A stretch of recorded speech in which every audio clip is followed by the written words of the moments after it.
Tongue twister হবে সেটাই। তোমাদের সবাইকে বলতে হবে যে বেশিবার ক্লিয়ারলি। আমরা পরবর্তী প্রশ্নে চলে যাব।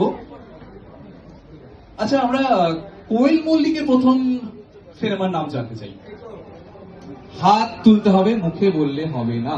এই তো আপনাকে হাত তুলতে হবে। আমি আমি আমি দেখতে পাচ্ছি এখানে আমরা বাংলাতে এই সময় আছি, আমরা বাংলাতেই দেব। তো খুব সহজ দেব, কিচ্ছু না, ভীষণ ভীষণ ভীষণ ইজি। লাল লরি, নীল লরি। একটা করে নিই, তারপরে আপনি। আমার নাম সুচিস্মিতা রায়, আমি এসেছি করলাম আর কি, এদেরকে নিয়েই আমরা খেলছি। তো টাং টুইস্টার আমি যেটা বলবো, তোমাদের একটা সময়সীমা থাকবে, সেই সময়সীমার মধ্যে ডাউনলোড করুন এই সময় অ্যাপ iOS ও অ্যান্ড্রয়েডের জন্য।